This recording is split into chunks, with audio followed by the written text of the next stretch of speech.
Third public hearing? We're on. We're on. Okay. All right, folks, going right back to the public hearings. Our third public hearing tonight is for an ordinance to amend the Code of Ordinances of the City of Long Beach regarding motor vehicles and traffic. So basically, this is a proposal to modify the late fees for the city with regard to parking infractions.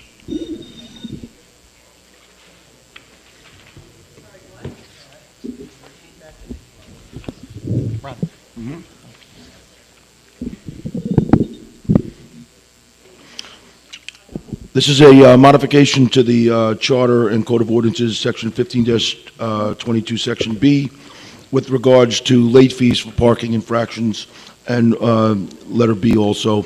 Basically, it states that if you fail to answer your summons within 30 days, it's a $10 additional fee.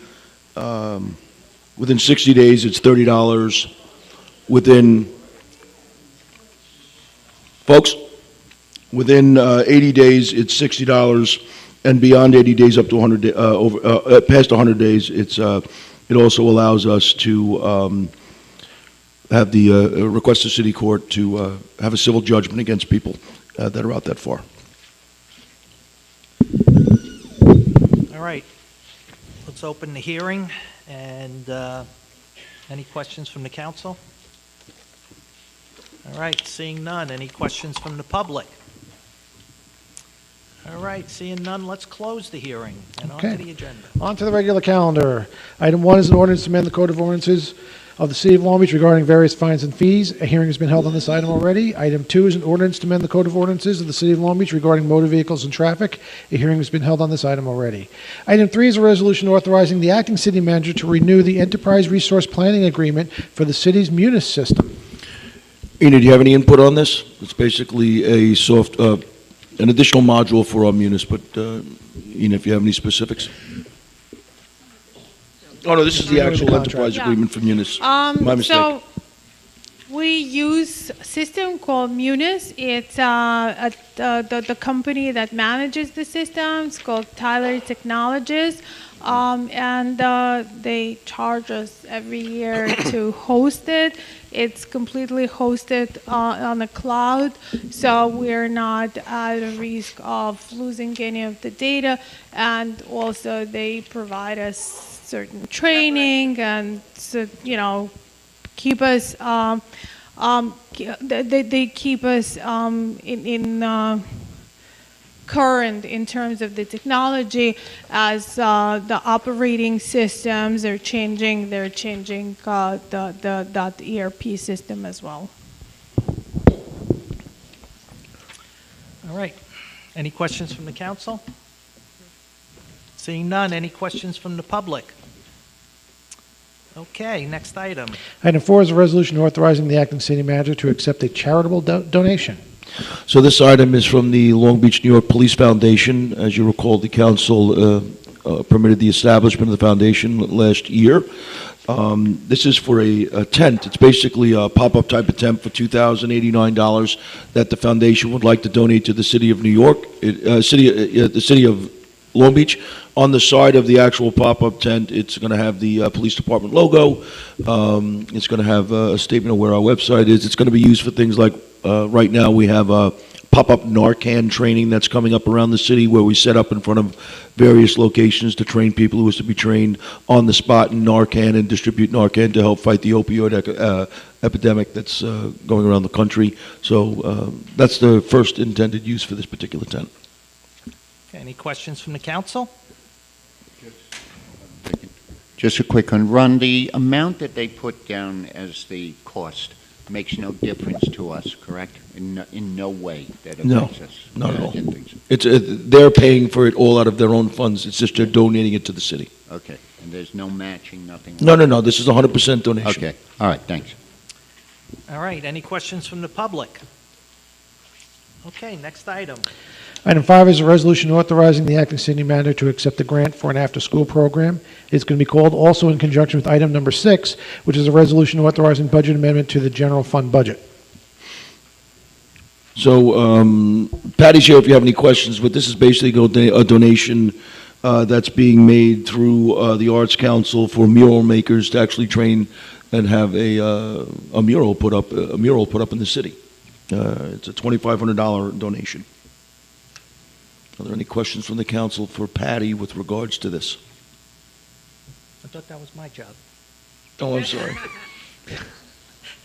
All right, any questions from the Can council? I just mention, which I think is something exciting, this is the first time we've done a lot of murals with the Arts Council. This is the first time that we're using high school and middle school students under the supervision of 2 art teachers who are designing the mural, learning how to make a mural, and actually are going to start very soon working on the mural at the Recreation Center. So that's exciting to involve our students in the project, and thank the school district for finding the students for us. Okay, thanks. Thank you, Ted. Any questions from the council? Any questions from the public? All right. Thank you, next. Patty. Item 7 is a resolution authorizing budget amendment to the capital projects fund budget. Joe, I'm Joe guessing that's you. Fabrizio? Well, by the way, while Joe was walking up, just in case anyone here is a first-timer and you want to speak of good and welfare, you need to sign up for that. There's slips on the side of the room over there by the officer, and that'll let you speak of good and welfare for 3 minutes. This is one of the rare opportunities where I get to give somewhat good news, I guess. We put $1 million in the capital budget for the working capital for this $1 million grant from the Dormitory Authority of the State of New York. And the grant is for rehabilitation of the Magnolia Boulevard and Leroy Conyers Park. If you haven't had a chance to get down to Magnolia Park, it's going to be completed in a couple of weeks. But they just put up the shade shelters today. It looks really cool. So we basically put in a reimbursement request for $645,000 for work on that park that was submitted by the contractor, and we did get the reimbursement like right away, probably within 2 to 3 weeks. So this resolution is basically replenishing the capital line so we could not only complete doing work on this park, but so it can fund improvements at Pacific Park and also at Sherman Brown Park moving forward. So this is a good thing. It's basically just transferring the money that we got back from the Dormitory Authority back into the capital line so it could be put to additional use. And that's pretty much it. All right. Any questions from the council? I just have a quick comment, Commissioner. I remember many months ago you said it was supposed to be done by July 1st, Magnolia. It's going to be earlier. Exactly. Thank you very much. You're welcome. All right. Any more questions from the council? Any questions from the public? All right. And if you haven't had a chance, you should go by Magnolia Park and take a look. It's not done, but it looks in Leroy Conyers too. So, all right. Next item. Item 8 was called already out of order. Item 9 is a resolution authorizing the acting city manager to increase the amount of a previously authorized purchase order. I'm not sure if everybody recalls, but last year I was up here in probably middle of 2022 because we had an emergency at the wastewater treatment plant where the cover on the secondary digester was listing at a 45-degree angle. So we had to hire a company, Tully Environmental, for a 6-month period to do sludge hauling. That terminated November 1st of 2022. Unfortunately, we estimated 267,000 gallon tankers at a cost of $624,000. We actually utilized 287 tankers, 27 more, which was an additional $64,800 cost over the contract value. So since we exceeded the contract value for the hauling, we have to have a city council resolution authorizing that additional amount, and there is funding in the capital budget for this. Their contract is it was ended as of November 1st, where we'd gone into a contract with Clear River Environmental for another 6-month period for the same hauling service. In that case, though, we were actually hauling it to the county to save money. And I do have good news about that project today. I sent you photos earlier today of the fabric cover that was installed on the secondary digester. It took almost a whole year to get that different cover put on the facility. So if you get a chance to check your emails, it was just done today. And they did stop hauling. They actually filled the digester. So we still have the contract for hauling to the county, but we're not using it right now.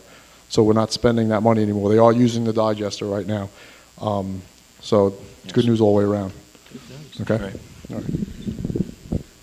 All right, any questions from the council? Joe, just, first of all, that's wonderful news. Been waiting for that. Yeah, There's- no, it's been a long journey. So, So many comments that can be made, but not. Yeah, no, good. Yes. But the question is, since there was more sewerage, did the actual income from sewer, sewer taxes, sewer fees go up? I don't, that's really, I think it's more of an Ena question, because we get about $5 million in sewer rent revenue. This money came out of capital that we're using to fund this. No, but what I'm wondering is, if there was more sewage, just, that meant more water was being used, that meant, our water and our sewer. It's really not more sewage. It's just treating it a different way, so to speak. It's not more sewage.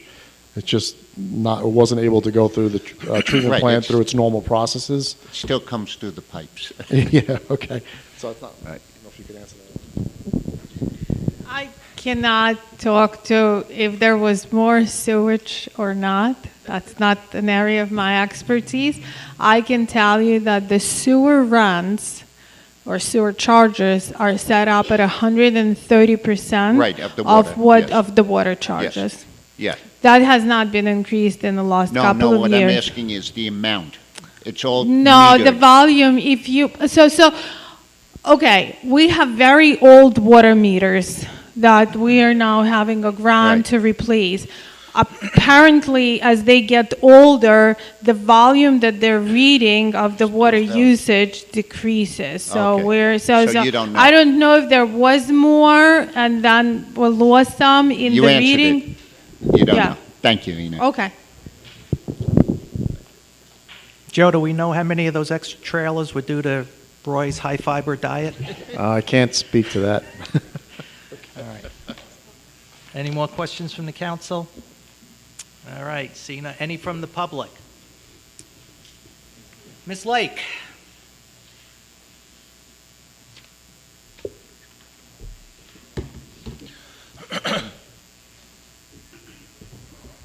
Good evening, everyone. Crystal Lake. Crystal, you just want to lift the mic up just a little bit.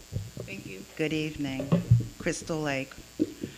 I heard Ina mention that it was 130% of, is that total water consumption in addition to the regular price? So that's 130% above? Ina is nodding yes. Yeah.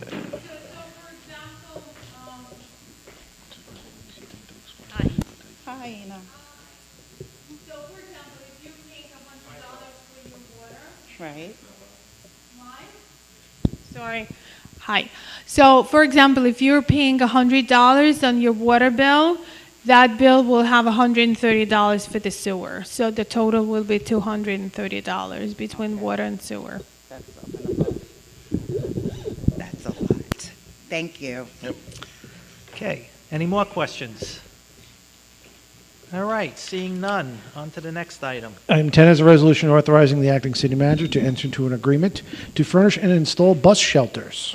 So basically, after many, many years of trying to get a company to actually bid on and want to install new bus shelters, we finally found a company to do it. It'll replace all of our broken and damaged bus shelters with new shelters. There's no new locations, it's just a one-for-one replacement of the shelters that are out there. It's also going to fix them so they face in the right direction. All right, any questions from the council? Just saying. All right, any questions from the public on this? All right, seeing none, next item. Item 11 is a resolution authorizing the acting city manager to withdraw funds from an AIG American Pathway annuity and authorizing the city controller to purchase an annuity product from the National Life Insurance Company. So basically, this is just a float of $100,000. We're taking money out of an annuity fund that's earning approximately, was it around 1%, Ina, right now? 1 or 3%? It's about 3%. It's going to go into a product that earns about 5.135%. And it's at no cost to us to do it, and it's a permissible 20% to be taken out, so it'll make us earn more money in that particular account. Any questions from the council?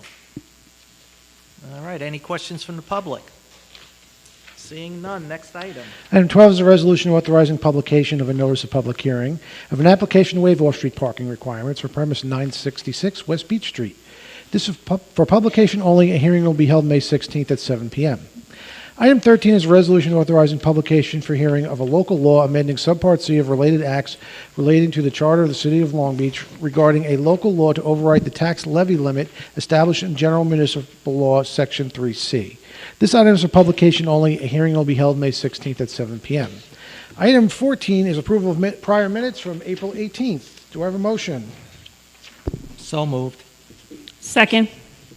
Voting, Councilmember Lester? Yes. Councilmember McGinnis? Yes. Vice President Treston? Yes. President Bendo? Yes. And finally, item 15 has been added by unanimous consent. Item 15 is a resolution authorizing settlement of actions brought by Jay Gusler against the City of Long Beach.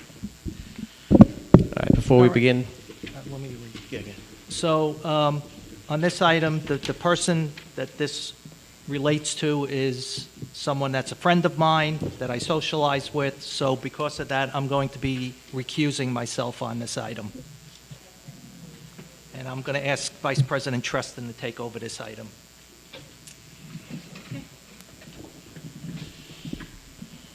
great. I believe Councilman Lester wants to Yes. put something on the record. And for full disclosure, I have my firm, not myself, my firm has represented Mr. Gusler in a matter, in the past.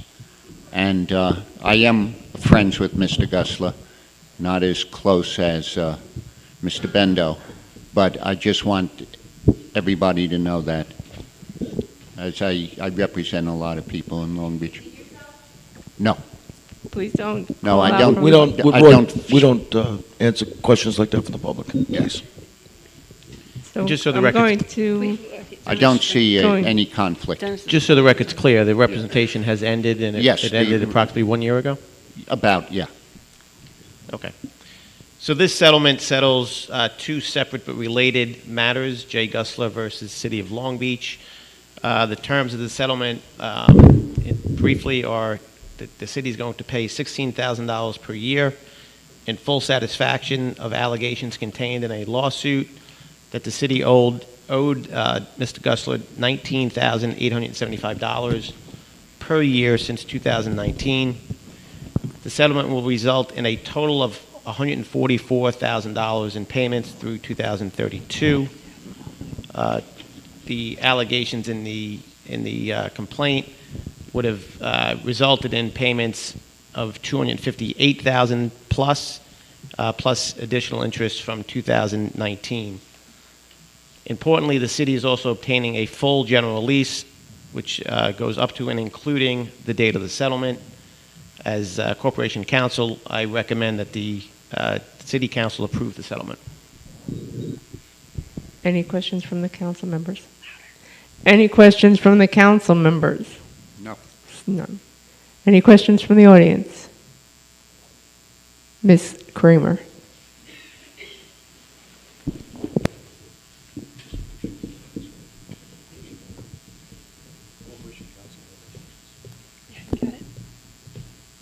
Hi, Christina Kramer, 361. I'm just curious if you represented Mr. Gusler for another case, why wouldn't you recuse yourself on this one? It was another case. My firm did it, and there's no conflict. Okay, thank you. Any other questions? Sorry. Any other questions from the audience? Seeing none? Mr. Bendo? On to the voting. Oh, wait, Mr. Mr. Bendo? Yep. President Bendo, sorry. Okay, on to the voting section. Item 1 is an ordinance to amend the Code of Ordinances of the City of Long Beach regarding various fines and fees. Will you introduce and move the adoption of this item as amended? I will. Second? I will. Voting, Councilmember Lester. Yes. Councilmember McGinnis. Yes. Vice President Treston. Yes. President Bendo. Yes. Item 2 is an ordinance to amend the Code of Ordinances of the City of Long Beach regarding motor vehicles and traffic. Will you introduce and move the adoption of this item? I will. Second? I will. Voting, Councilmember Lester. I'm not happy with some of the language in here. It's a good idea, but some of the language does bother me. I'm going to vote no on this. Councilmember McGinnis. Yes. Vice President Treston. Yes. President Bendo. Yes. Item 3 is a resolution authorizing the acting city manager to renew the enterprise resource planning agreement for the city's Munis system. Who will introduce and move the adoption of this item? I will. Second? I will. Voting, Councilmember Lester. Yes. Councilmember McGinnis. Yes. Vice President Treston. Yes. President Bendo. Yes. Item 4 is a resolution authorizing the acting city manager to accept a charitable donation. Who will introduce and move the adoption of this item? I will. Oh, sorry, Roy may have it. Second? Yes. Voting, Councilmember Lester. Yes. Councilmember McGinnis. Yes, and thank you. Vice President Treston. Yes, and thank you as well. President Bendo. Yes. Item 5 is a resolution authorizing the acting city manager to accept a grant for an after-school program. Who will introduce and move the adoption of this item? I will. Second? I will. Voting, Councilmember Lester. Yes. Councilmember McGinnis. Yes. Vice President Treston. Yes, and thank you, Patty, and the school board for the collaboration effort. President Bendo. Yes. Item 6 is a resolution authorizing budget amendment to the general fund budget. Who will introduce and move the adoption of this item? I will. Second? I will. Let him do it. Voting, Councilmember Lester. Yes. Councilmember McGinnis. Yes. Vice President Treston. Yes. President Bendo. Yes. Item 7 is a resolution authorizing budget amendment to the capital funds project budget. Who will introduce and move the adoption of this item? I will. Second? I will. Go ahead, Liz. Okay. Voting, Councilmember Lester. Yes. Councilmember McGinnis. Yes. Vice President Treston. Yes. President Bendo. Yes. Item 8 is a resolution authorizing transfer of funds for the 22-23 fiscal year. Would you just move the adoption of this item? I will. Second? I will. Voting, Councilmember Lester. Yes. Councilmember McGinnis. As I mentioned earlier, I would like to have seen the departments work together to see if they could sharpen their pencil and not just default to contingency. So I vote no. Vice President Treston. Yes. President Bendo. Yes. Item 9 is a resolution authorizing the acting city manager to increase the amount of a previously authorized purchase order. Who would you just move the adoption of this item? I will. Second? I will. Who got it? Okay. Councilmember Lester. Yes. Councilmember McGinnis. Yes. Vice President Treston. Yes. President Bendo. Yes. Item 10, wrong page. Item 10 is a resolution authorizing the acting city manager to enter into an agreement to furnish and install bus shelters. Who would you just move the adoption of this item? I will. Second? First, second? Okay. Voting, Councilmember Lester. Yes. Councilmember McGinnis. Yes. Vice President Treston. Yes. President Bendo. Yes. Item 11 is a resolution authorizing the acting city manager to withdraw funds from an AIG American Pathway annuity and authorizing the city controller to purchase an annuity product from the National Life Insurance Company. Would you just move the adoption of this item? I will. Second? I will. Voting, Councilmember Lester. Yes. Councilmember McGinnis. Yes. Vice President Treston. Yes. President Bendo. Yes. Item 12 is a resolution authorizing publication of a notice of public hearing of an application to waive off-street parking requirements for 966 West Beach Street, street floor. Would you just move the adoption of this item? I will. Second? I will. Voting, Councilmember Lester. Yes. Councilmember McGinnis. Yes. Vice President Treston. Yes. President Bendo. Yes. Item 13 is a resolution authorizing publication for hearing of a local law amending Subpart C of related acts related to the charter of the City of Long Beach regarding a local law to override the tax levy limit established in General Municipal Law 3C. Would you just move the adoption of this item? I will. Second? I will. Voting, Councilmember Lester. Yes. Councilmember McGinnis. Yes. Vice President Treston. Yes. President Bendo. Yes. And finally, item 15 is a resolution authorizing settlement of actions brought by Jake Gussler against East. Yeah, I have to step down again. Really? Yeah, usually not, but okay. Just not going to get called on. Okay, voting. Councilmember Lester. Yes. Oh, I'm sorry. Who would just move the adoption of this item? I will. Second? I will. Voting. Councilmember Lester. Yes. Councilmember McGinnis. Upon the advice of Corporation Counsel, I vote yes. Vice President Treston. On advice of Corporation Council, I vote yes. Okay. City Manager's monthly personnel report has been filed by the city clerk. Who will make a motion to close the meeting? I will. Second? I will. Voting. Councilmember Lester. Yes. Councilmember McGinnis. Yes. Vice President Treston. Yes. President Bendo. Yes. Okay.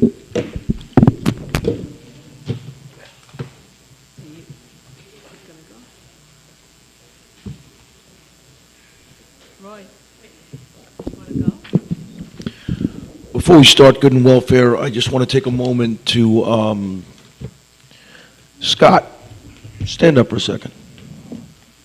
Scott Kemmons has been with the city for over 40 years, and coming up on May 15th, he's going to be recognized by South Nassau Community Hospital for their Community Service Award.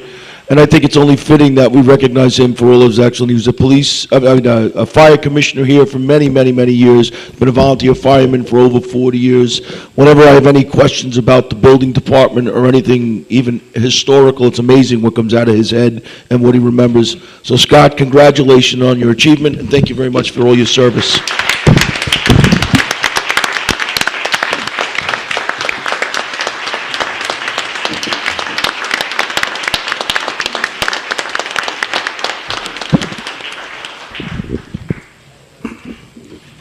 I never saw you so shy, Scotty.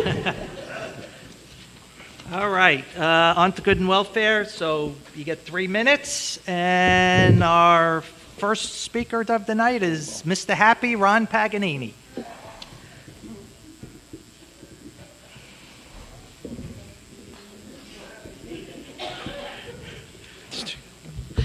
Oh, he actually wrote that.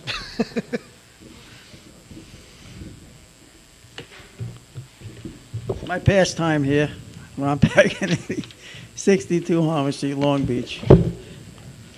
I really have to thank the council. They really worked hard to get us to that 2%.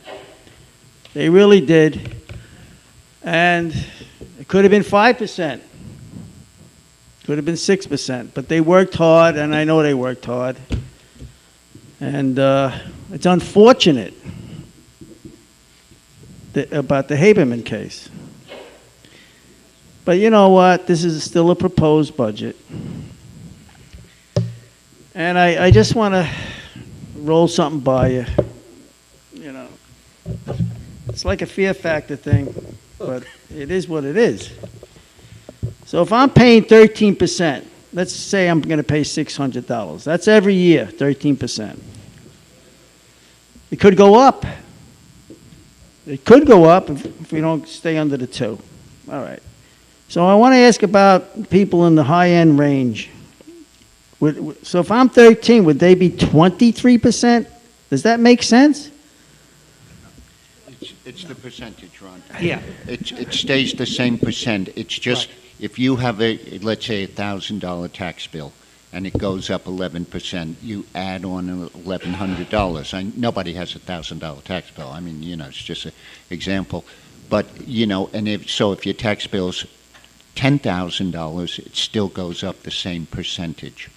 You know, you're paying a lot more, but it still goes up the exact same. Oh, because their taxes are higher. Yes. So if I'm paying 30,000, You're going to go to 30,566 or whatever it is, and then it stays at 30,566. It doesn't go up again.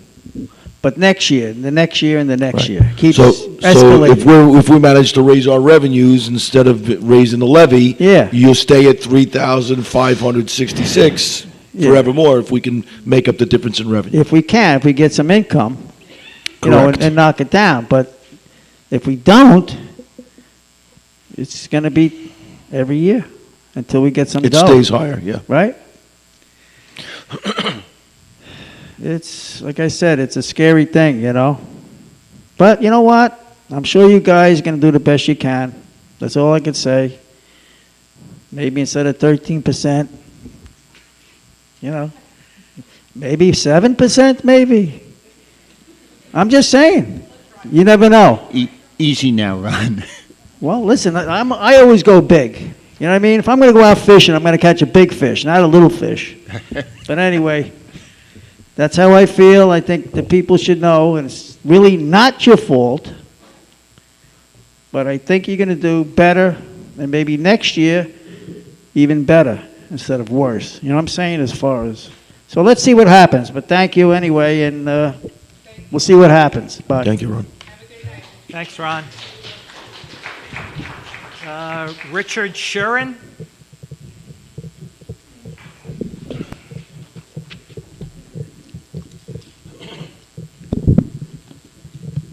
Good evening. Richard Shuren, 167 Jefferson Avenue in Island Park, but also 118 Maple Boulevard in Long Beach.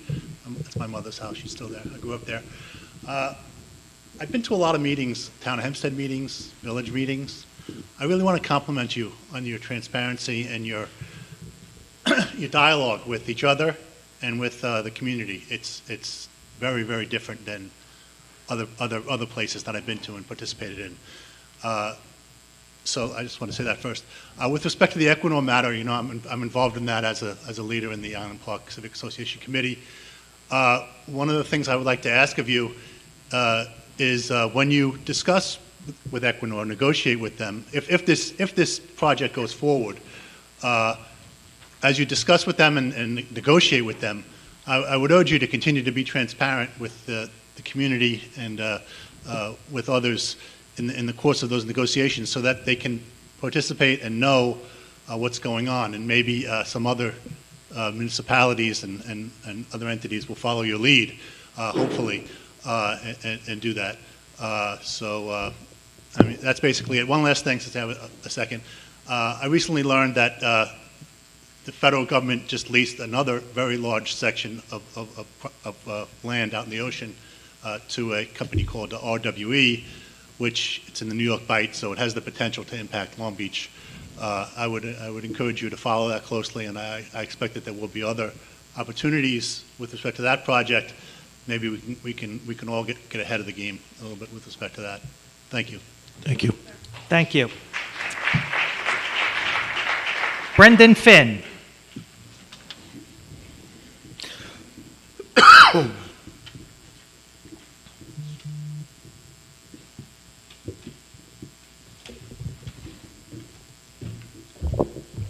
Brendan Finn, 114 Grand. Haven't moved yet. I don't want to beat this dead horse, but it does begin with H, and it is Haberman. And I think that the timeline has to be set out for a lot of people in Long Beach about when the opportunity to negotiate, when that opportunity presented itself.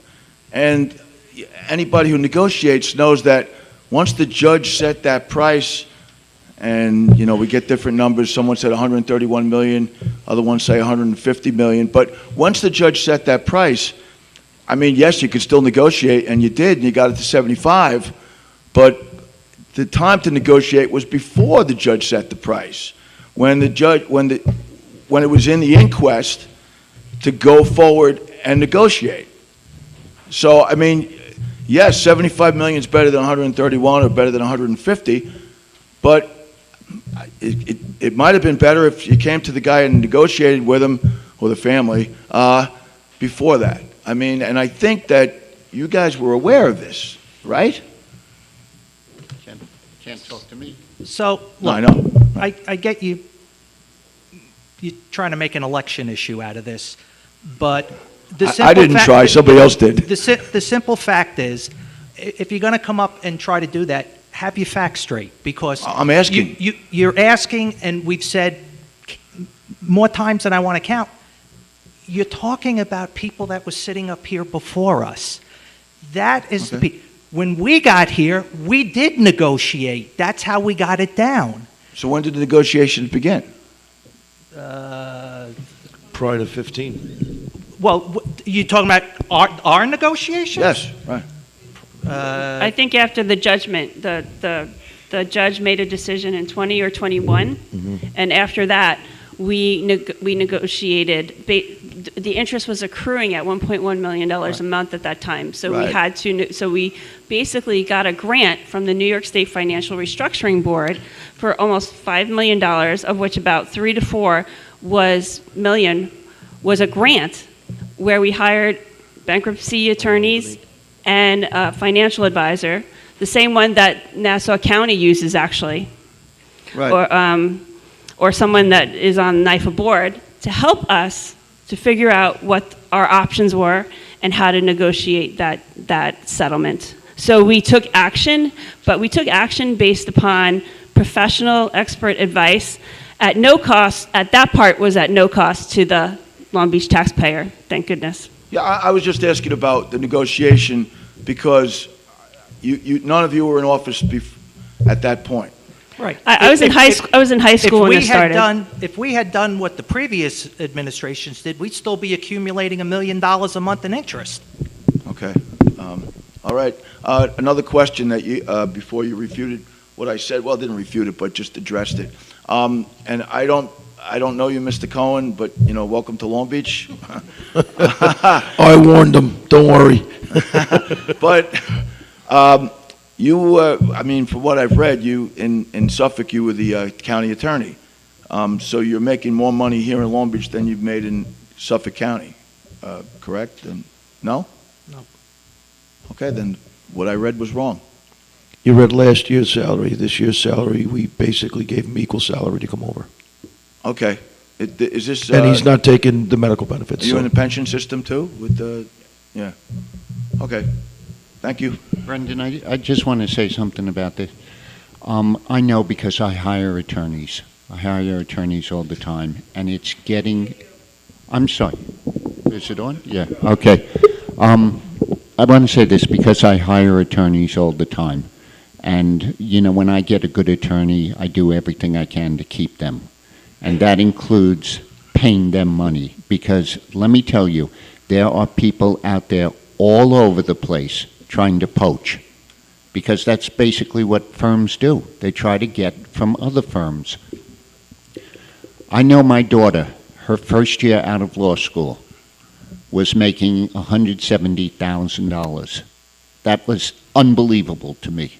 Unbelievable. So, now she's in the public sector now, but she gets offers around $400,000 all the time. My daughter, my little daughter, I know. So I remember. I don't find this salary for an ex-judge, an ex-county attorney, and second in charge. You were second in charge of Suffolk County. I thought you weren't... Chief county attorney, he was also the second to the executive. Right. So, the amount of talent here is priceless. Now, sometimes when you make decisions, and let's go to the Haberman, if the right person had been there at the right time, think of what that decision would have been worth. It would have saved us millions. Well, as you said, that's something that goes back. No, but years. that's not the point. The point is that when you get the right person, to worry about a few dollars, and I understand, listen, I'm the cheapest guy up here. But to worry... I didn't say that, Roy. I admit it. I did. It was the same way on the school board. But when you start being, penny wise and pound foolish, or whatever the expression is, it's just not worth it. I have seen mistakes that cost firms millions and millions of dollars because they put somebody who didn't know what they were doing in charge. I feel confident with Mr. Cohen. I wasn't questioning his credentials or his abilities. We were talking about salaries, and that's what it was about. It's about when upper-level management keeps taking raises, but they call it an austerity budget, I have a problem calling it an austerity budget. That's my point. And you answered it to some degree, and that's why I wanted to set it right, because, you can make a lot of money in the private sector. There's no doubt about it, especially based on your experience. Don't tell him this. Let somebody else come up here. All right, thank you. Thank you very much, Mr. Finn. Michael Reinhardt.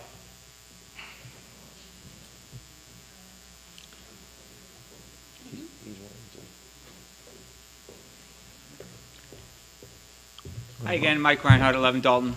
I won't ask about Haberman. I just wanted to talk, yes, the taxes are hurting. Everybody knows it. We live in Nassau County. We live by the beach. Some of us, realize that, yes, we're going to be comparatively, we're going to pay an increase in taxes than some other people.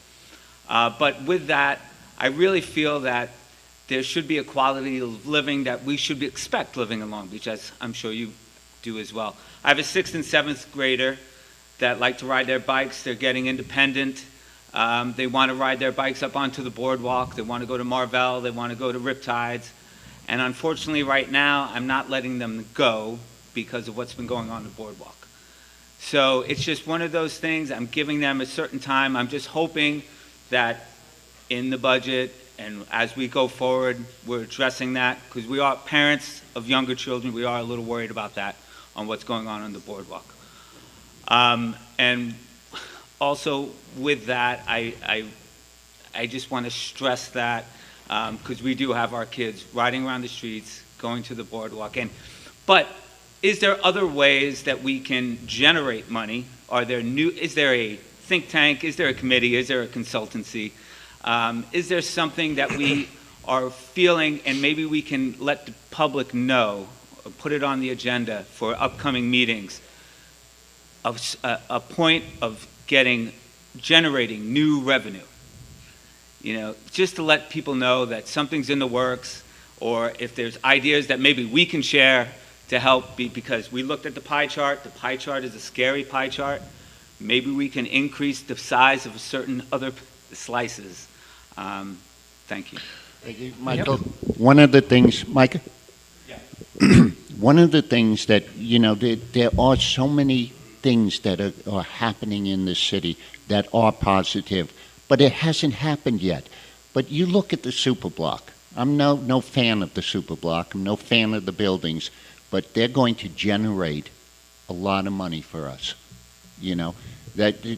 Just the condos alone, the rentals are not, but the condos alone are going to generate, when they're sold, as soon as they start. All of those things are good things happening. Sooner, every development, every place that can be developed is being looked at. There are a lot of things that are looked at, but to try to come out and promise people something that hasn't happened yet just isn't genuine. Yeah, and I appreciate that. And I'm not asking to promise something. It's right. It's almost new ideas. We have a jewel here. Yeah. We have places in Long Beach that can generate revenue. And you want to know something? When you come up and you bring a new idea, we listen. Great. So one of the things too that I do want to point out, like we for the first time have put out a deck to the public for sponsorship opportunities, right, to try and bring in revenue. There's been a lot of talk from the our environmental board for a long time, and people in the city to do things, bring it, take it on the beach. You bring garbage, you take it off. Well, we have an opportunity right now where one of our local businesses is going to give us $15,000 to actually put things out on the beach for bring it, take it buckets for people to pick up their own garbage and bring it away. That was something we brought in. There's a whole series of these types of sponsorships. We're also trying to shift some of the general tax burden onto the people who use the services, right? So, which is a reason why we're trying to keep up with the pace of inflation and things like that for the raise in our fees. So as inflation goes up and things like that, and the cost of providing the services go up, we're trying to pass that cost on to the people who are actually using those services instead of somebody who doesn't use the rec center ever. So why should they be supplementing so much of the rec center when the people who go there are only paying $225 to use the rec center for a year, let's say? I don't know the number off the top of my head. Trying to bring that up a little bit more so more of the expense comes out of the people who actually sign up to use the rec center.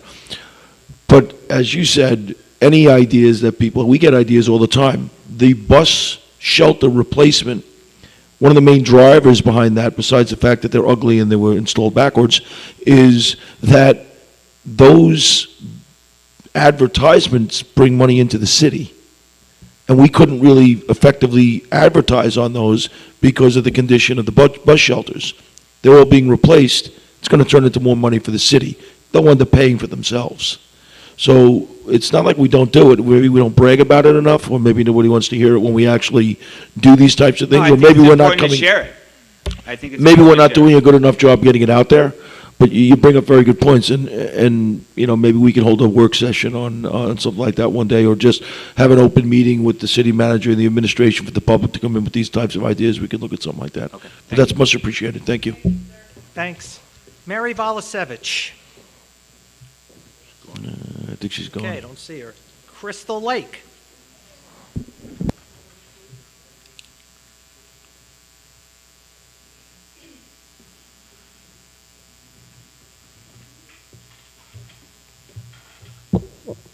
Good evening again, Crystal Closer. Lake.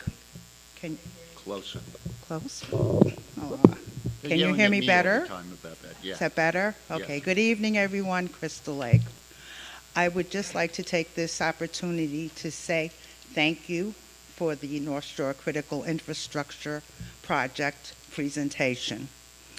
It was an extremely, and is an extremely long journey.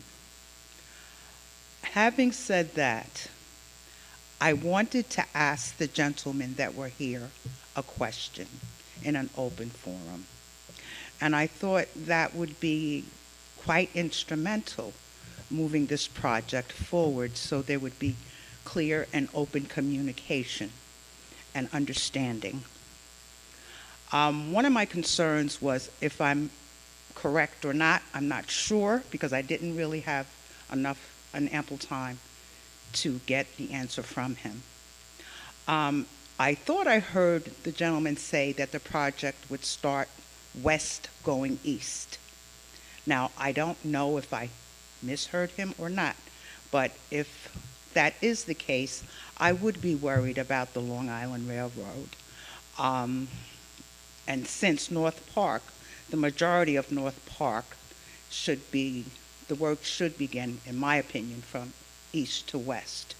Having said that, would you just give this, excuse me, Mr. Frazier, to Mr. Walsh, and these to the other members of the council and the attorney, please, that copy to Mr. Walsh. And I would just like to say, the New York State Sea Level Rise Task Force report, December 31st, 2010, 2 years pre-Sandy. Long Beach, North Park was one of the 3 New York State designations to address sea level rise, global warming, and climate change. That was a humongous task to obtain that designation. Going into New York City with then President Mr. Torres and Mike Cruz, who was then the head of Latino Civic Association, and myself. The magnitude of the organizations that were there were beyond, in my thinking, beyond a reproach, okay? Because we were up against some real heavy hitters, the organizations such as We Act for Environmental Justice, UPROSE, extremely well-versed and areas of expertise. Now, Mr. Torres and Mr. Cruz spoke eloquently, passionately regarding the circumstances that occurred regarding flooding. And there was one gentleman by the name of Cecil, because I was able to tell North Park's story, which people understood the agony, the pain, and the outcries that endured. Please give me one other moment. Thank you. October 29, 2015, Junith Enoch, regional administrator from the United States EPA, wrote a letter to the United States Army Corps of Engineers. District Commander, Colonel David A. Caldwell. Okay, in that letter, it specifically states the principal purpose of this project is to prevent future flooding from North Park. So, having said that, as well as our critical infrastructure, so moving this project forward expeditiously, quickly, as possible. And I do not see, it could have been an oversight. I do not see the presentation online. So if it could be posted, I would greatly appreciate Can you that. check on that? Also, I would hope that we would stay in contact with Mr. Hector Garcia, the Long Island Railroad's external affairs individual, so there's no more delays moving forward. I need you to Thank wrap up. you. Thank you. Okay. Jennifer Seraphin.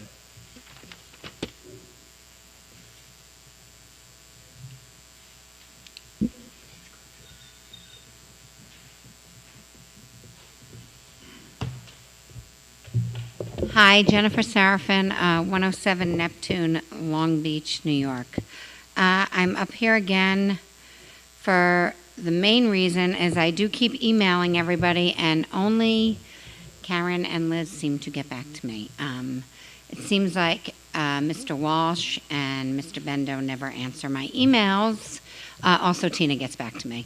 But that's probably more personal than professional. But anyhow, Mr. Bendo, 2 weeks ago, I stood up here and you told me you were going to back us.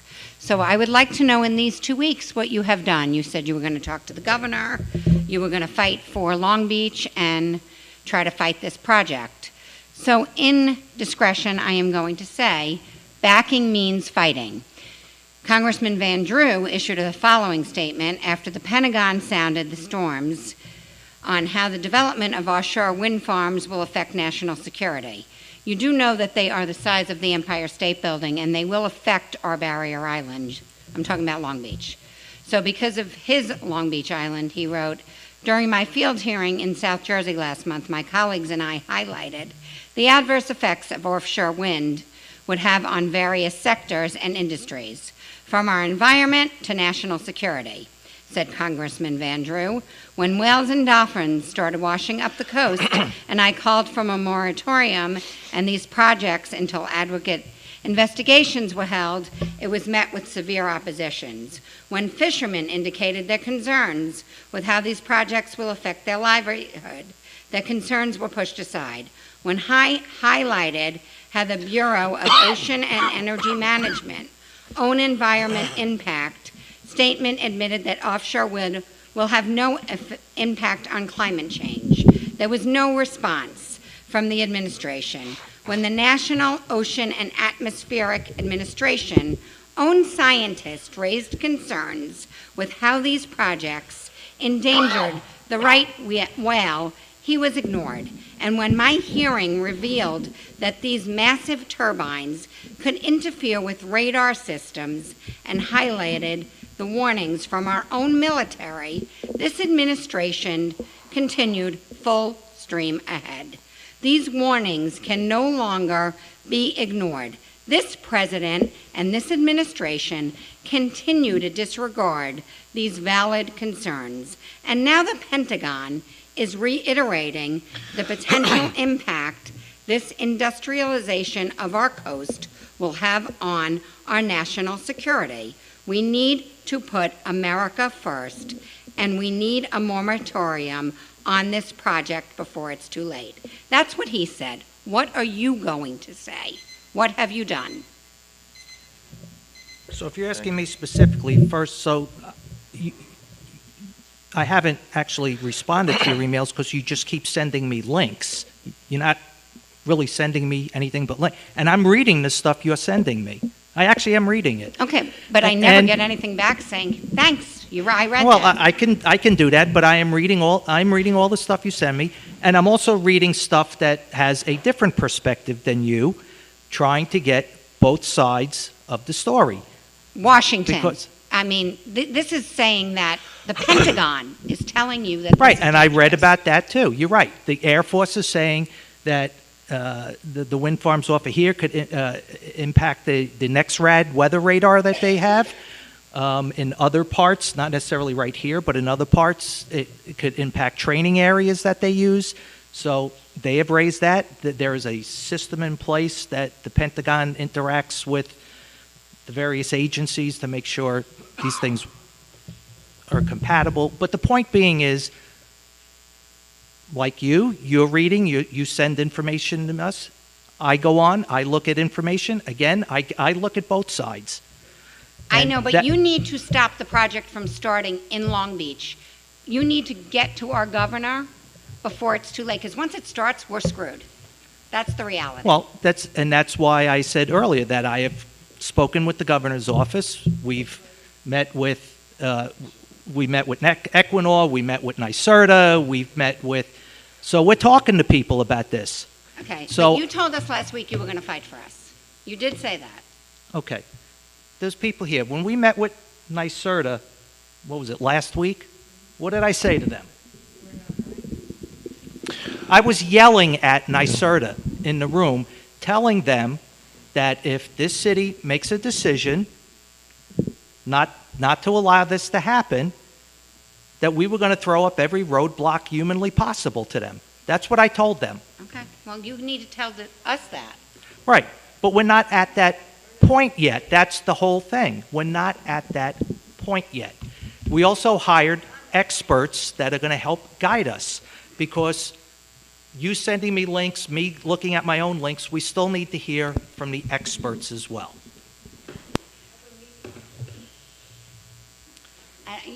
You know where the people feel. You know where the people. Well, I know where the people that show up here feel, certainly, yes, absolutely. Because there's very few people coming here speaking in support of it.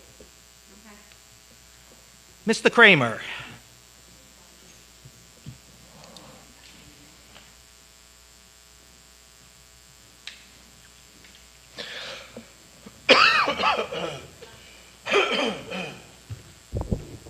Hi, guys.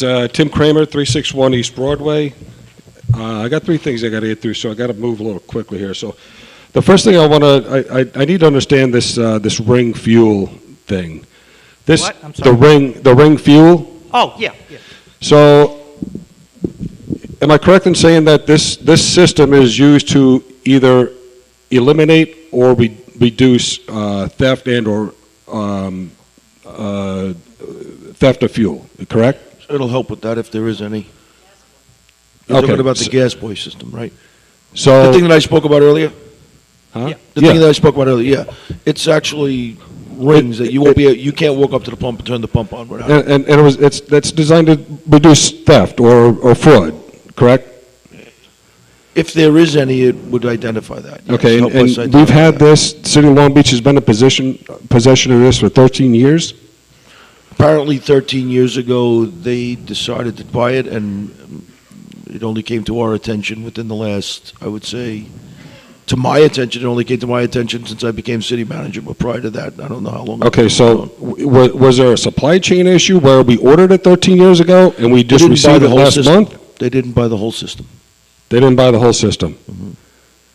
So So now do we we're have the buying whole system now? We will. We will once we get the authorization after next meeting to So make the purchase. if we don't, because the gentleman over here said it was a mishap. How could it be a mishap? He said it was a mishap. How could it be a mishap if you don't have the entire system? Mishap shouldn't have been a word that was used then. I think Mishap would lead you to believe that everything was in place. We've had this for quite some time, but it wasn't implemented and or installed. If he's using Mr. mishap. You're talking about the gentleman who was. Correct. you know, The Greg gentleman Scott. at CSEA. So, Mr. Greg Scott, I'm not sure of his name, so, but So- he used the word mishap, so I'm just, there's a disconnect here. There's a big disconnect.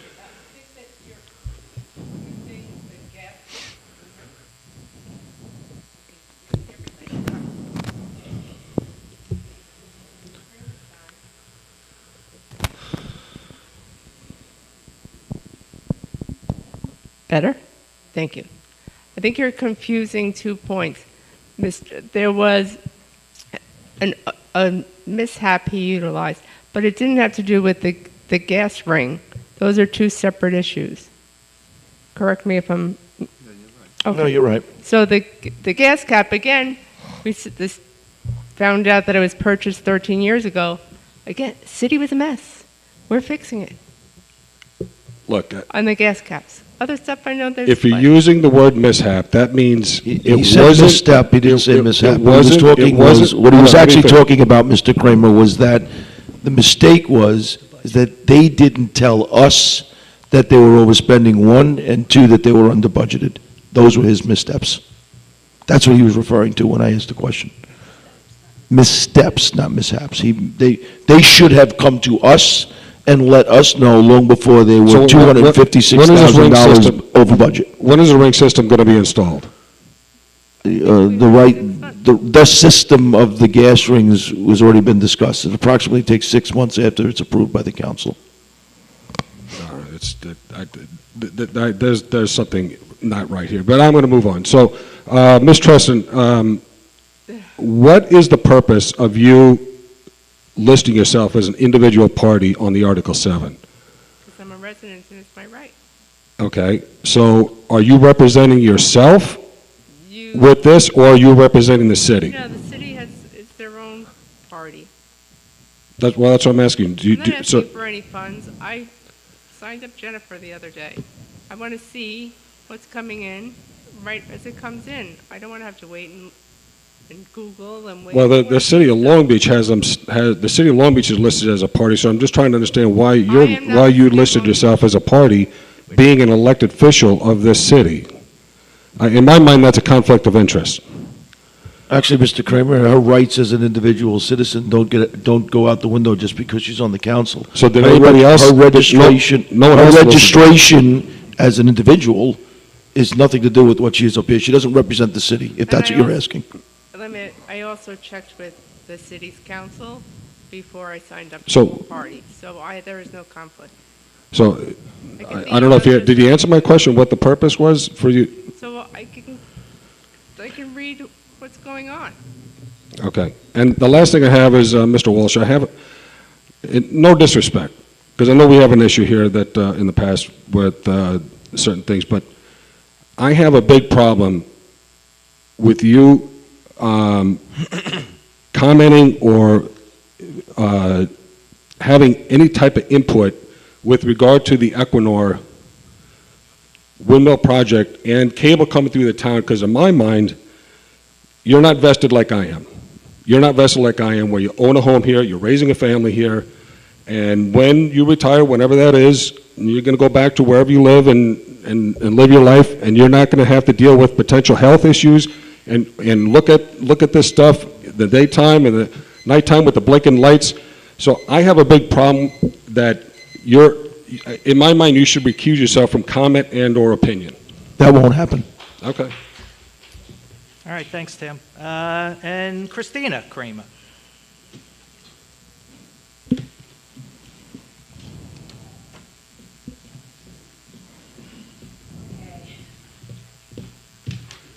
Hi, again, Christina Kramer, 361 East Broadway. So I emailed all of the members of the council with this petition here. I was hoping that everybody would sign it, even if we don't agree on whether the turbine should go up or not. I think we all agree that we are lovers of the ocean and the mammals, and this petition is only calling for a moratorium until we find out the cause of why the marine life is dying. I didn't get a response from any one of you. I'm a little disappointed at that, so I'm wondering about that. Let's see. We had a meeting at the JCC where Liz and Karen were there, and we had a resident ask why isn't the city council, well, can we go to the city council and ask for counsel, help, education? And the two of them were there, and they would not field the question, and I'm a little bit disappointed about that.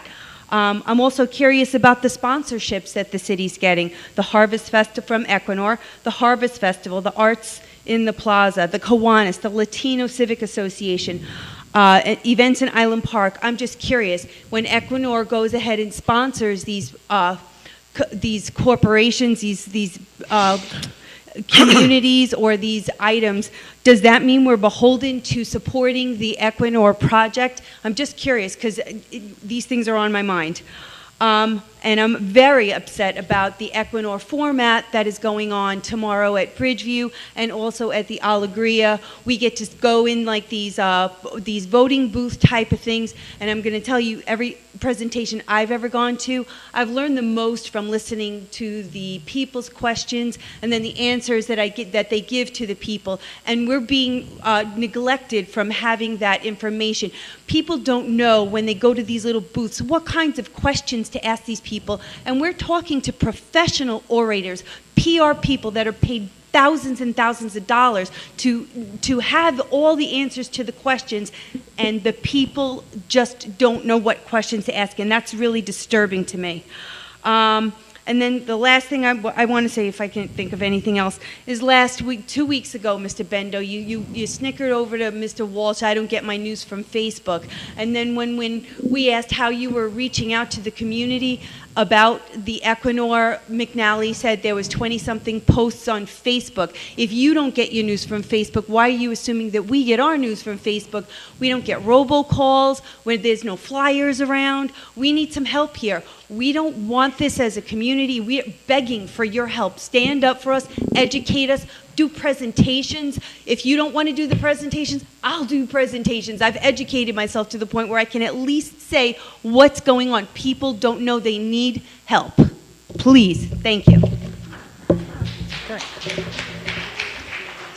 And Ms. Kramer, you and I absolutely agree. That format they're doing sucks. And we voiced our extreme displeasure to both Equinor and NYSERDA over that format. Equinor needs to go away. Can I So- give this to you to give to our city council members? The other thing you brought up, Ms. Kramer, was regarding the sponsorships. So the money that Equinor is making available to the public. Excuse me, Mr. Walsh. I'm sorry, can everyone just let Christina and Mr. Walsh have a conversation? Thank you. So the money that Equinor is making available to the public, for instance, they talked about a $15 million social equity and climate resilience money that they have made available. Whether or not they get the project here or not, whether or not it's approved by the PSC, has nothing to do with whether or not that money can be used. So I see no reason why we should not take free money that's being made, let me finish, Ms. Kramer, that's being made available, right? So either that money gets used or it doesn't get used. They're not guaranteed to get their routes from the PSC. That much we know, which is why we've been having meetings with our consultants on just what we need to represent ourselves in those public the public Article 7 hearings.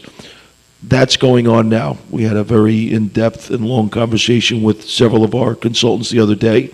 Like Mr. Bendo said, we had a very long and rather uncomfortable for NYSERDA meeting where they came down to us in full force, and the governor's office was represented as well. They didn't leave that meeting with the warm and fuzzies by any means. But I think what Mr. Bendo was trying to get forward, and I can tell you from my perspective, is no decision's been made as to what position this council is going to take. We made it pretty clear to them that if it doesn't start becoming something where it remains no public support, I don't see how this council goes forward with anything like that. That's the way they feel about it. As far as my participation in that, and I didn't get a chance to talk to your husbands other than saying that I'm not going to recuse myself, my responsibility is to ensure that the policies that this council decide to set forth are run as strong and as hard as they can be run. That's my job. So not only will I not recuse myself from anything, whatever decision this council make, I'm going to do the best that I can to make it happen. And if that means putting up an objection to Equinor, I'll do that. I'm not afraid of them. But as far as this city walking away from millions and millions of dollars that they could get for free and they still don't get their project, if that happens, that's just foolish. And I don't think that we should walk away from it. Okay, well, you have to ask yourself, if it was so great and so good for the world and the community, why are they bribing us? You could take that position, but it's part of the contract that they signed with the state. That money must be made available. So if we choose not to take it, that's to our own fault. That money is in a contract with New York State, who made them sign to give $269 million and a total project of 2.4 billion, I think it is, in overall dollars. If that line doesn't come through our town, and they offered us that money, and then they move somewhere else, and they take the money away, it's to our detriment. Makes Why no aren't we sense. having public hearings on if that money's available and how to use it? I mean, So I'd it's like not to know up how to, to use it's not, it's up to the negotiations between us as the representative of the city and them. We can't take the money and put it into the general fund. They're prohibited from doing that, right? That's their policies. But we can use it for the structure and outline that they've given us. We're in the process now of trying to figure out with our attorneys how to actually get that aligned in such a way that it can benefit this city. Okay, but you're not understanding my question. I think I They're do, giving but- money like to the Kiwanis Club. Yes. So now the Kiwanis Club supports them, the surf That's riders, right. they're doing the same thing. That's called capitalism. That they're allowed to do So that. they're like buying support. That's what happens in America. Okay, I find that to be, I understand your concern. I'm Yeah, not. not- I'm not not moralistic neglecting at that, all. yeah. and But they're not Mr. buying this Bendo, council is what I'm if saying. you're protecting us behind the scenes, we'd love a statement, we'd love something in writing so that we can feel confident that that's the case. Thanks again Okay. for your time. Thank you, Ms. Kramer. Lynn Kreis. Oh, that's who it is.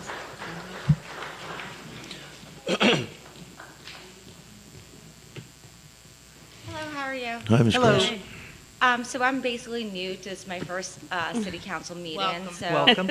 So you need to state your name and your address Yes, for the my record. name is Lynn Kreis, 711 West Olive Street. Okay. And my question was about like the communication process around the wind turbine project. So I heard that there was two phases of this project. The first phase was the approval of actually the leasing of the ocean land. And I heard that there were supposed to be hearings about that. And the second phase of that was supposed to be about like all of the wiring and everything like that, that flows through under the ocean into Island Park and so forth. So I was curious to see like what was the communication process for the first phase of that? You mean the That lease was sponsor? handled by the federal government, so I'm not sure what they did. So nobody in the community was aware that like this project was actually approved back in what, 2018-ish? Actually, there were two. Yeah, go ahead, John. Yeah, it was, you're talking when they were leasing the lands out was 2016, 2018, predates anyone that you're talking to now. So how was the community aware of that whatsoever? I mean, I do know when we met with NYSERDA last week, they made mention of two hearings that they had in this room. I don't recall if I was there as a citizen in one of them or not. But again, it predates anybody that was in this room. Okay, so basically the community was unaware that this project was being approved? No, I mean, I will ask them for an attendee list because they usually take that sort of thing, so I can ask them to gauge how many people were there, because again. Yeah, because I've lived here for quite some time, and I've only have been aware of this project for probably the last 4 months. So I'm very curious what was the progress of that because there is a hearing phase, right? I'm sorry, what was the question? New York State? There was a That's federal NYSERDA. government hearing, but it was NYSERDA that came here. I mean, and I think I'm opining, so this is nothing but my own personal opinion as a 25-year resident. I think 5 years ago, 6 years ago, everybody heard, ooh, offshore wind, environment, clean energy, we're still on the hills of Sandy. Sounds like a great idea, very abstract. Now it's getting real. So I think that's where people's eyes and ears are perking up a little bit more now than when it was just some abstract concept back in the day. But would it be more appropriate for the community to be aware of that this is something that's going to happen, that's going to affect our community, our land property, and also like, you know, hey, I live on the beach, like I have a nice view, and now I have to look at these, like, you know? like back, no, in, I mean, like, I think- honestly, like going back in the day, like, you know, what was the communication process that made the community aware that this project was going forth? Again, I can't, nobody in this room is going to have, or nobody up on this dais or me are going to have that answer because we weren't here in these roles at all. We were asked residents. NYSERDA that specific question about what outreach they actually did at the time, and they said they held public hearings here in 18 and 19. I want to say 18 and 19 as well. 18 and 19. It's also published on their website when they did. They've sent us I believe they even sent us some of the information regarding where it was. It was actually held in this room in 18 and 19. I don't think, like to Mr. McNally's point, I don't think anybody really paid attention because it wasn't really something that interested people. Now that it's become a reality, it's becoming much more of a concern for certain people in the community, like yourself. Well, I understand that, but like I am, you know, I subscribe to all the emails, all the Facebook Now you do. posts, But you said yourself you only found out about it 4 months ago. So I don't know what happened, why you yourself didn't know in 18 and 19, but they had meetings right here in this room, and it was the state that held it for the consideration of the contract that they were going to have with Equinor concerning exactly what's happening now. I wasn't here either. No one on this council was up here. Well, I mean, can we figure that out though? Like, can we go back to figure out what, like, the public hearings that were part of the contract? We could find out the information, and we're in the process to actually finding that information out, but that's not going to change what's happening from this point going forward, right? That's only going to give you the information as to what happened in the past. I would like to know what elected officials were in office back then. Same. Here, too. I would like to know that. Because, you know, as a community, and I think everybody agrees that we were ill-informed about like what was actually happening and what was approved, what contracts were approved, what hearings were possibly available for the community to come to, you know, when that project was approved. Like the first phase of that project, which was like the leasing of the actual, like, you know, the land, like the ocean, you know. And that's the Fed. And as, oh, Stephen, are you still here? And I just feel like we were ill-informed, and now we're here at, like, you know, the end game, and there's, like, where are we to go from here? So it would be nice to know, like, what was the, I'll put the request in with NYSERDA. yeah, that would be great. And if there's a way to get back to the community about that, and again, continue to inform the community about these hearings going forward. We've been the open houses that that Equinor is putting on. We've been posting every other day since they announced them. So we're doing our best. Okay, James Hodge.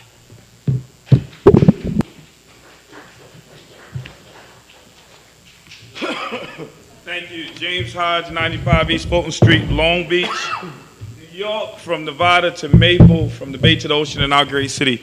Just want to say very quickly, I'm not here to necessarily have to defend anyone, but I don't like our citizens and residents being treated unfairly. And you know, Mr. Finn was asking a question, and you threw a jab at him saying, well, get your facts right, you're running for office.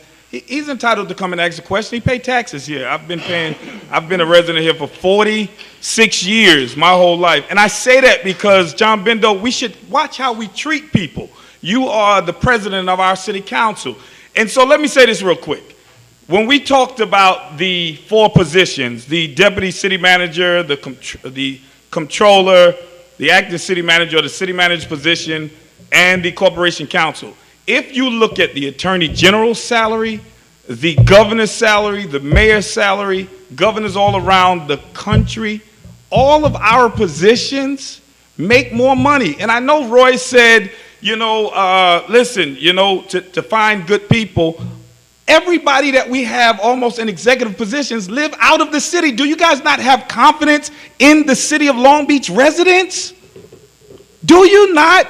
And so also I say also this, that when we're talking about saving money, I believe Scott Kimmons, who was also an 11-year police officer and also the fire commissioner for Nassau County and Long Beach lifeguard for over 40 years, about 40 years, somewhere around there, that he is the executive director of the office, the Emergency Management Office. And I know we gave, and this is no personal attack to the acting city manager, police commissioner, and I believe commissioner of officers, but but that was a $17,000 raise that went to him when he is still the current executive director of Office of Emergency Management. Stop my time. Can you explain that? You said he's not the... No, he's not the director. Okay, so what position does he have? Can I speak? Yeah, go ahead. Oh, thank you. All right. Come on, James. Slow down a little bit. Go ahead. He's not the director of OEM. Actually, that would be Brett Curtis has been doing that job with me. So I'm actually the person who runs OEM. Brett Curtis is the one who's in charge of OEM operationally during an emergency event when What something like that would position happen. do Commissioner Kimmons have? Right now, For OEM? Right now, he's the building commissioner right now.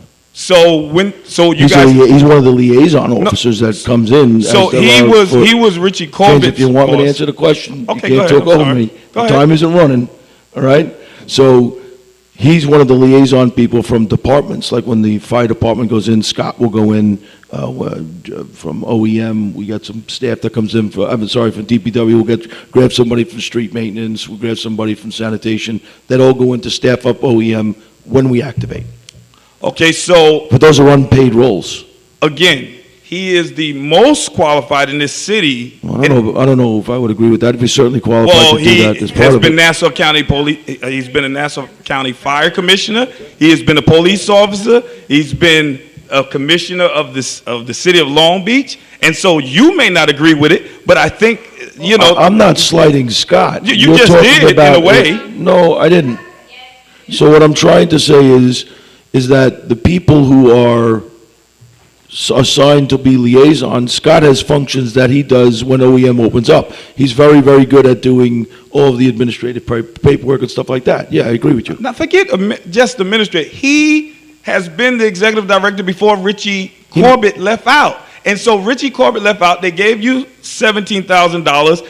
And if you look at his position with the city, he was the executive director of the Office of Emergency Management. He can run the whole commission, fire commission in Nassau County, Long Beach, and he's not qualified enough. 10 years police officer, building commissioner. What are you asking? What am I asking is if we're talking about saving tax dollars, that's $17,000 that didn't have to go because he's already doing the position.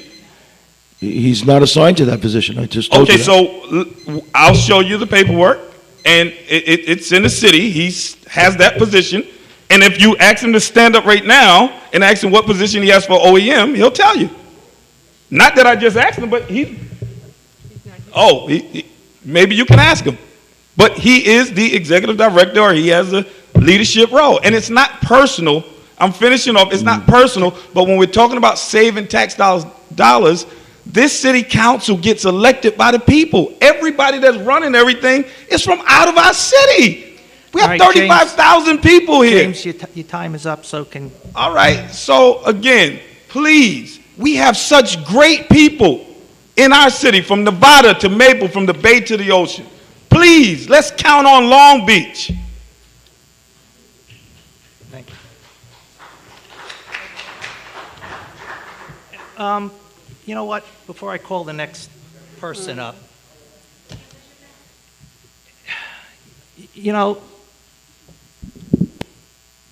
like others, James, you're coming up and you're campaigning. So if you're going to do that, so you're advocating, you don't need to come back up because your time is up. So, you're advocating that we One should thing only I will be hiring. say is that I'm not campaigning, and I've been coming to city council meetings longer than you lived in Long Beach. I've been here my James, whole life. You're campaigning. I've been here for 46 James, years. I was born here. Your time is up.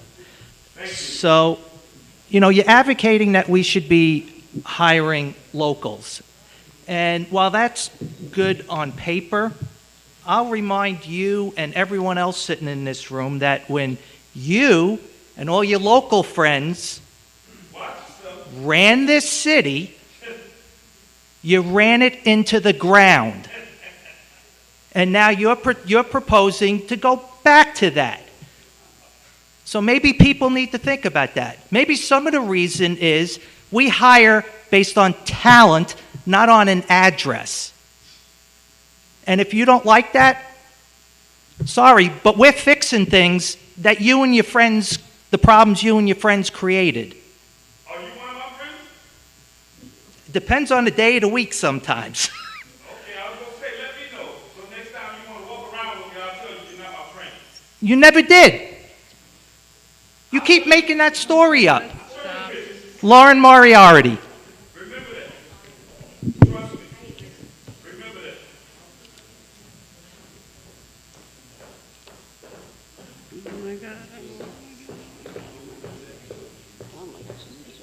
Lauren Moriarty, 509 Neptune Boulevard. Mr. Bendo, it is so insulting that you sit here and say that these issues are election issues. They are taxpayer issues. You have been in office for 6 years. You guys have been in office for 4. Are you telling me that the whole year of 2020, before that $131 million number was given to us, that you could not negotiate on behalf of the taxpayers? I'm not talking about what happened in the 80s. I'm not talking about what happened in 2014. When you were in office, before that number came down of $131 million, you could not have negotiated on behalf of the city before that number was given to us? When you say before, but the number, that was a judgment against the city in what year was it? There was no number 2020. given. That number was given in, I believe it was January 11th, 2021? So the 2021 decision was a motion that was finally denied. We had made motions. Right. Motions. The actual judgment came out in 2015, right? But there was no number assigned to that. I'm So asking just to about- put this in, Ms. I don't, never met you before, Ms. Moriarty, nice to meet you. In context, the city council themselves, so you know. Sorry, I have that. No problem. The city council themselves doesn't do the negotiating, just so you know. Right. It's the administration and the legal team that does the negotiating. So the city council authorizes whatever the settlement is. So they didn't sit at the table to do the negotiating. During the prior city manager's time here, when we were dismissed for our defense against, we were trying to overturn the judgment, trying to get the permission to file the paperwork that was never filed in 2015, and we were told in finality, no, you can't do that, this is the judgment. The decision was made, this is racking up at $1.1 million every month, what do we do? To Ms. McGinnis's point, they went out to the state. You can sit down. I'll talk to you from the seat. So you look like you're in a lot of pain. So, when, to her point, they got to the state. They put this whole financial package together where they were allowed to use about $3.5 million to hire experts so that there can be a complete evaluation as to what do we do, up to the point of even considering bankruptcy.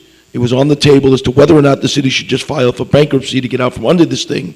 And it turned out that bankruptcy wasn't even an option, a real option, because we didn't qualify. But we weren't shifting because Mr. Bendo had said earlier, prior administrations could have done this and kept kicking the They're not wrong. My question is, Yeah. are you sitting here telling us that while you were in office, you could not have negotiated prior to when that number came down for a lower number?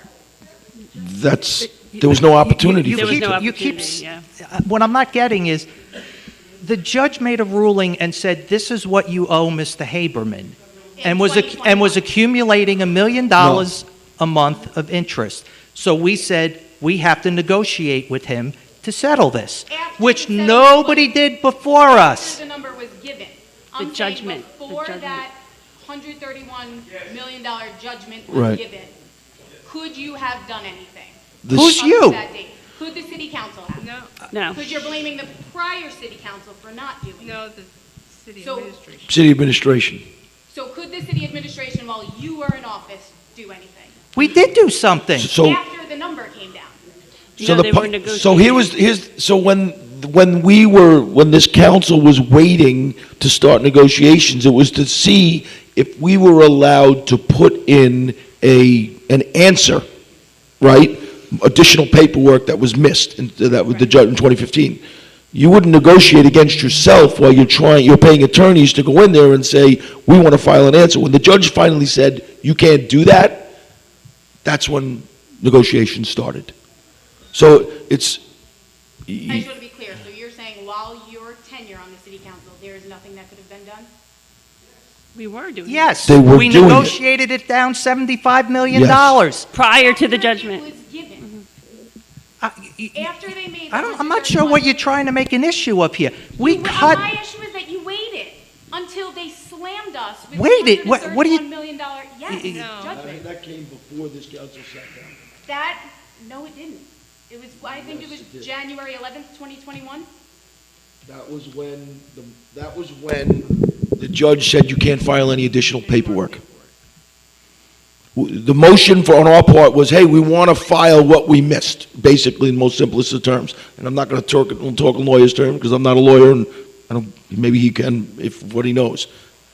But it was to get the paperwork in because in 2015 there was a deadline, and that deadline was missed. And paperwork wasn't filed. No answer is what the city put in. Instead of saying yes, they could have said, we object. And they said nothing. So over time, the judge says, okay, this is what you owe. They do an evaluation, this is what you owe. During that time frame, there's assessments, values on the property, arguments trying to figure out what it could be worth, what it's not worth, and then there's a lot that takes place. We tried to get an answer in because we recognized the huge mistake that was made prior to 2015 and prior, not answering that. They couldn't get that paperwork in. Ernst negotiations take place to limit the liability on the city. Okay, so That's, the answer is no. that's right. Yeah. They did, it's not they couldn't do anything, they did what they could do. Eileen Hessian. Gillette, okay. It's almost 11 o'clock. Rob Noble. I'm dying. No, it's gone. Okay. Genevieve Rivas. Gone. Okay. No. Jennifer Sarafin. When did she? Yeah, you weren't already. Did you put in 2? You're trying to punk the system. Arthur Schnee. Yeah. Good evening, sir. Good evening, council members, city council members. I'm sorry, I'm not a resident of Long Beach, but I came here to speak That's to fine. you about the consequences of the offshore turbines. Just The state your reason name. I'm talking to you about is Can you because, just please state your address for the record? State your sure, name it's and address. 167 Biltmore Boulevard in Massapequa. And your name. Arthur Schnee. Thank you. Thank you. And the reason I come to you is because you guys have the power to stop the offshore wind turbines. So I'm pleading with you to, I'm very appreciative that you are taking a look at it, and I just want to bring to you some of the negative effects that concern me, and I'm sure the people of Long Beach. One is the fishing. Again, where we go fishing is right off your shore here for game fish, right in the middle of the turbines. I'm also concerned about the local fish that are around the fluke, the sea bass, the blackfish that might be hampered by the noise of the pounding into these monopiles. Also, very dangerous, these wind turbines for navigation on the boats. I have to navigate between these wind turbines to go out to sea, and these EMF signals interfere with radar. Not only my radar, but someone trying to find me. I'm very concerned about that, and very dangerous to be out there in the ocean when it gets nasty out there, worrying about with a loss of power even, and being in the middle of all those wind turbines and someone trying to find you with these EMF signals. Also, these turbines explode. They're mechanical. And I don't know if you'll be able to see it, some of the, but this is one from upstate New York, if you can see this, that exploded on fire. I wouldn't want to be underneath one of these or one of your residents when this happens. plus the wind turbines are fiberglass. All these shrouds of fiberglass will be washing up on Long Beach from this. So very, very dangerous for your citizens here. They also environmental, leaking oil. They have gallons, thousands of gallons of oil and other chemicals in these wind turbines that are detrimental to your shoreline if one of these malfunction. The wildlife, these are right in the path of migrating birds that are going to be out there that will be washing up on your beaches when they get hit by the wind turbines, where they're going to wash up on your shores. And whales and dolphins are also equally susceptible for it.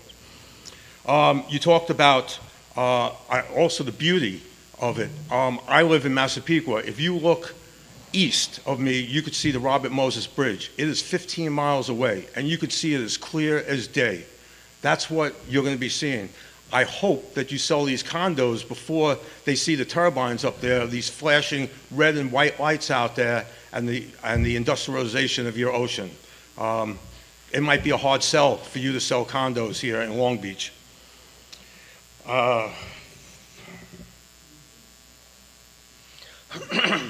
Yeah, the wind turbine companies take the attitude of build them now and we'll worry about all the consequences later on. We're worried about the consequences now. Just like the cigarette companies told us back in the 70s that they weren't harmful. Well, do you want to find out 20 years later that this is harmful for your environment and your city? Okay, thank you. Your time was up. Just one more second, can I just finish? Okay. So I hope that you do your research and stop the industrialization of the ocean. You guys can do it, and it's up to you. And people will look up to you to stop it. Thank you. Thank you. Matt Crowley.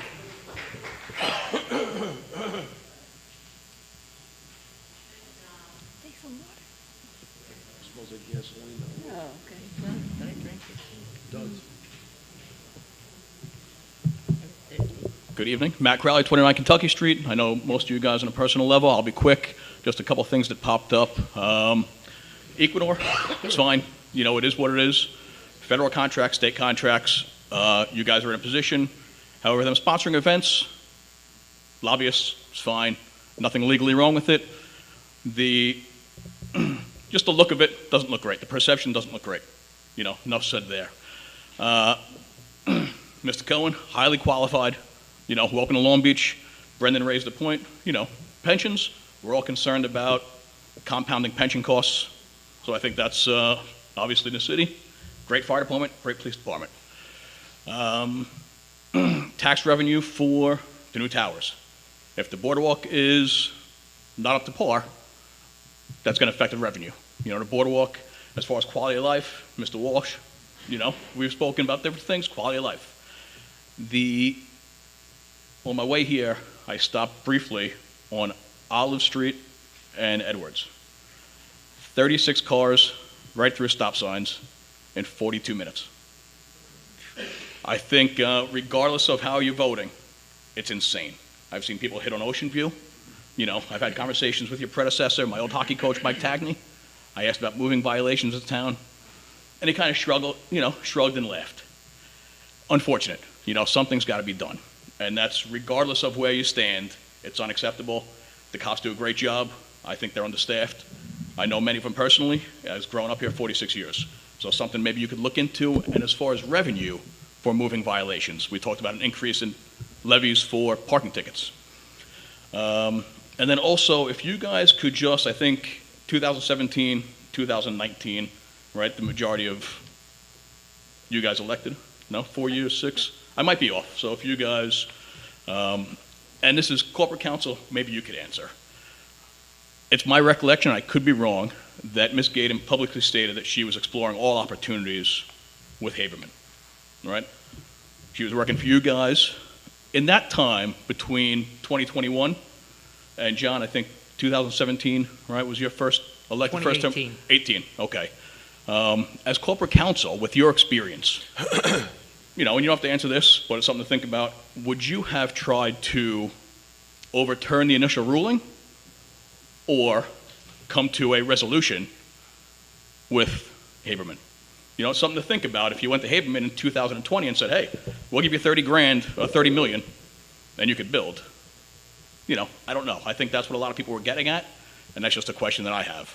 You know, as obviously a lot of experience, you know, something along those lines, instead of trying to overrule, which Donna had came out and said, hey, we're going to try and get them to reverse, we're going to try and submit the paperwork. You know, at that time, could you have said, hey, we'll give you 25 million, and you can still build?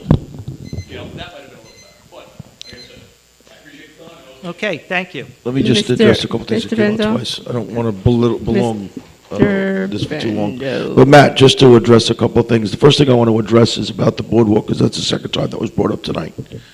It's unfortunate that the newspapers decided to take about 7 or 8 14-year-olds and roll footage of a fight that took place 2 years ago and 3 years ago.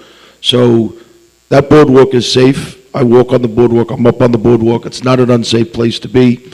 Our crime stats, as I looked at them year to date compared to last year right now, are down in every category. You know, like overall, including Part A and Part B, I looked at them before I came in. So not only were we down last year for the year before, and down the year before that because of COVID, we haven't gone up since COVID. We're still on the downward trend. So the city in general overall is a safer place to be. I'm not saying that there's not crime that takes place here. There is.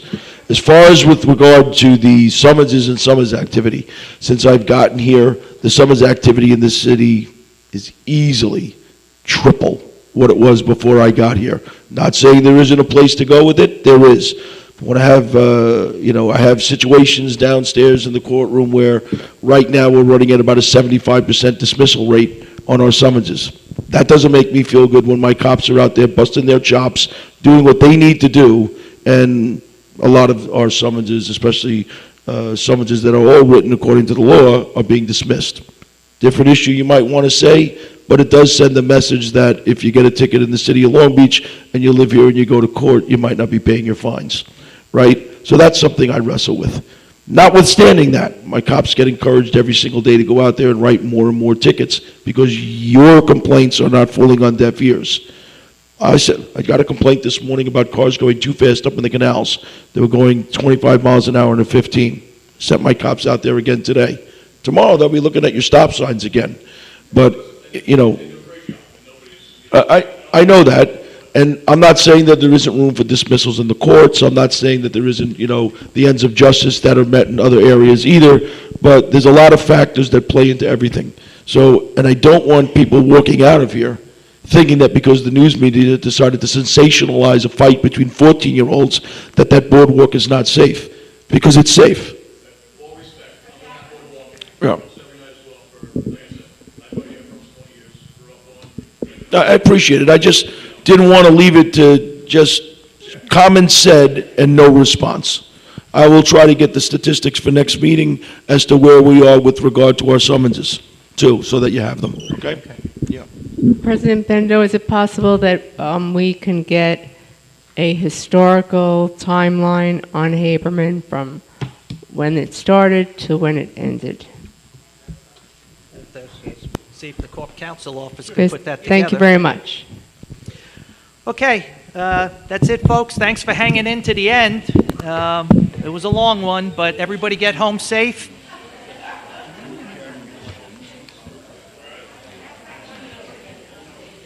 Tell us when we're off, Dave. 1 second, still hot mic. Hot mic, hot mic.